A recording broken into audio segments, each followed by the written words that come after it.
Hey, this is Brent with Sellerplex. So one question I hear all the time is what is the difference between DSP and sponsored display? Aren't they both just display ads that live on Amazon? So I'm making this quick video to address this question. We're going to go over similarities and differences, and then we're going to branch out from there and look at a bunch of other factors. So the first thing, let's look at similarities. How are these two ad types similar? First of all, they're both display ads in the Amazon ecosystem. And by the Amazon ecosystem, I mean Amazon.com or other country level domains where people are shopping, buying, going around. This also means things like IMDb and other Amazon owned and operated properties. So ads from both sponsored display and DSP show up in these places. The second thing they have in common is probably their most frequent use case, let's call it, which would be retargeting or remarketing. So a shopper will see a product on the Amazon ecosystem, and then we'll hit them with an ad later on to remind them, hey, you maybe wanted to buy this thing, come back over here and purchase it. A well-worn use case that both things are used for. Of course, they're not both limited to that, but that is the most common use case that people talk about when they talk about sponsored display, because it's very easy to get that up and running. And for DSP, it's one of the most common use cases that people would use for lower budgets if you're looking at bottom of funnel style remarketing or retargeting advertising. Now, the third one here is a bit more nuanced, view and click attribution. First of all, click attribution is what we're accustomed to when we talk about performance marketing, when we talk about pay-per-click advertising. That's what the click part of pay-per-click is. With display advertising, we're usually focused on both views and clicks. So an action that a shopper takes after seeing or clicking an ad can be either view or click attributed. It is possible for someone to see a DSP ad or a sponsored display ad multiple times, then make a purchase. Then that ad on the Amazon data side will get attributed like a view purchase. So someone saw the ad and then purchased instead of someone clicked the ad and then purchased. There's a debate about, how much is a view worth? This is a thing we're going to get into in further videos, but understand that both of those are attributed for display, and they can be broken out and individually optimized for and examined, but both of them are important when it comes to display advertising. The fourth one here, targeting, improved by AMC, Amazon Marketing Cloud. Both of these display type campaigns can be greatly improved by all of the new audiences that can be created with AMC. So that is also the case. You can create an audience, push it over to sponsored display. You can create an audience, put it into DSP for layering and targeting there. That works on both sides. And the last thing, 14-day attribution window. There's a small caveat to this. By default, both of them have a 14-day attribution window, but with AMC, you can change that. Especially with DSP, you can make much longer attribution windows. You can have custom models for attribution, which we'll get to in a minute. Next, let's dig into the differences. So the number one here that I've starred is exclusion segments. And I put a section over here about just this very thing. So this is, in my mind, the most important difference between sponsored display and DSP. With sponsored display, when you create audiences, you just create people to target. You cannot include exclusions to create sets of people or segments of shoppers to exclude. With DSP, you can do this. And the example I have here is just a screenshot, but basically we are targeting main competitors' subscribe and save from an AMC created audience. And then we have used a group of several audiences to exclude, which are competitors that have purchased similar products or products that are not compatible with our product, which in this particular client makes sense and is useful. But really common examples of exclusions would be things like people who recently purchased, people who purchased on your website, which you can do with DSP. Frequency caps, that is to say, if someone has seen my ad 12 times, I don't want to show it to them anymore. I'm going to stop them from being able to see it. Or competitor offers like we have here. Maybe there's products that are not compatible with ours and we don't really want to be shown to shoppers who are looking for those particular products. There's a lot of reasons to set exclusions. And this is one of the biggest problems that sponsored display has, is it simply does not have exclusions. Next up, off Amazon reach. So With sponsored display, we have the ability to be found in some ad inventory or places that are beyond Amazon's .com marketplace and similar, but the granularity and control we have over those is not very vast. Essentially, what we see is this here. This is the targeting options that we have for sponsored display. We have contextual, remarketing, in-market, interest, and lifestyle. Within these, you can drill into a lot more specific things like by ASIN, but we don't have a tremendous amount of control over, does it show on Amazon or off Amazon? These are kind of pre-configured audiences. We can also create in DSP, but we have a lot more control there. Next, let's talk about CPM versus CPC.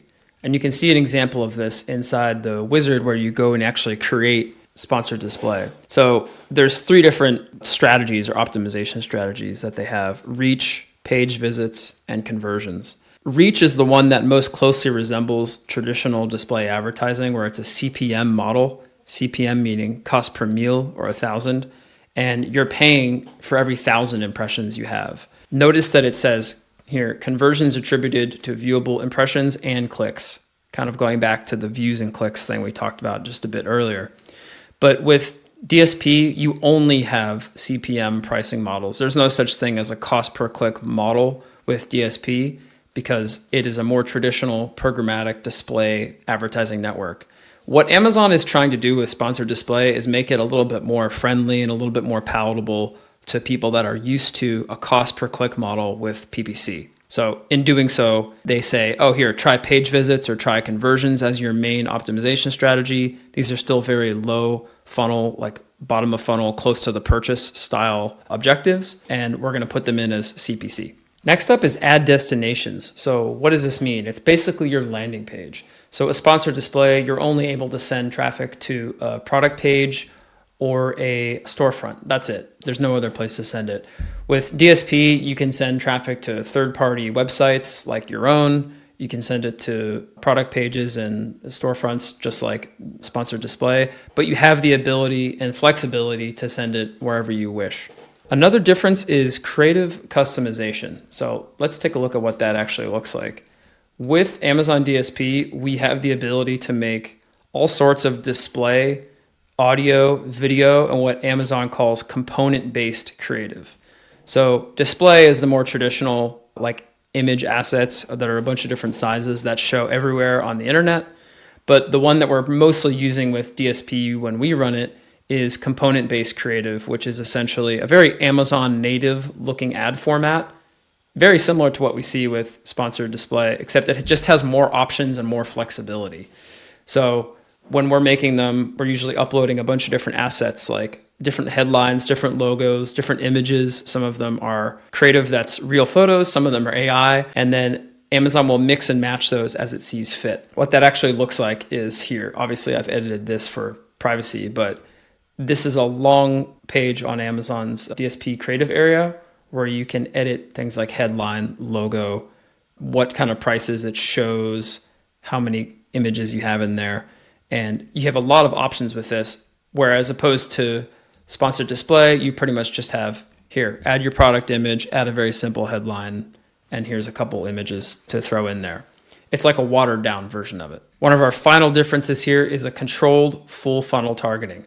So with sponsored display, you really have the option to do just a few things, but with DSP, your possibilities for what you're targeting, where you're sending them, what kind of creative you're showing them, who you're excluding, all those things are essentially limitless. It just is up to your imagination, your ability to use AMC, and your capability of pulling in your own first-party data to make those changes.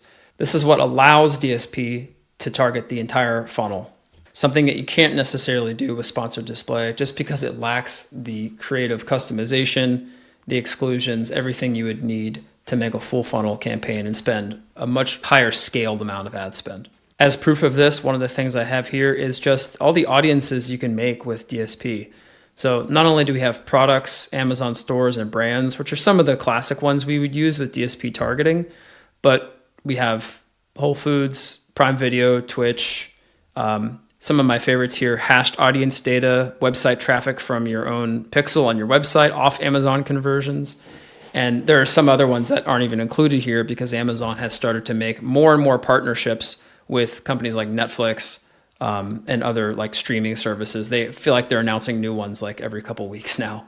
So that's where we are with that. Next up and last, AMC. So let's actually go over to this small diagram here. Both sponsored display and ADSP are able to use and benefit from Amazon Marketing Cloud. But the difference is while all the data from both of them is present in AMC and you can query it, you can make audiences, you could pass those over.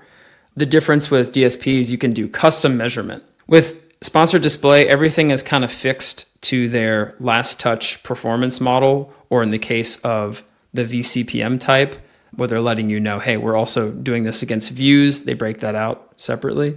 But with DSP and AMC, you can make custom look back windows. You can do different kinds of attribution models that you simply can't do with sponsored display.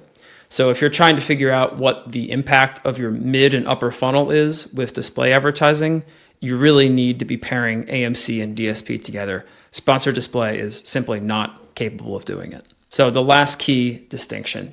Now, the best way I would probably explain sponsored display is it's a bit like this car. We have these cars in France. They're really quite convenient. They'll get you around the city. They'll certainly get you and one other person from point A to point B. But as soon as you need to do any serious hauling or any real work or any long trips, it's just not the right tool for the job. It's simply not cut out for it. And that's what I would say. Sponsored display is a bit like this on Amazon. If you need to do some real programmatic display advertising at scale, with exclusions, with enough data, with custom attribution modeling, with better creative, then you're going to have to use DSP.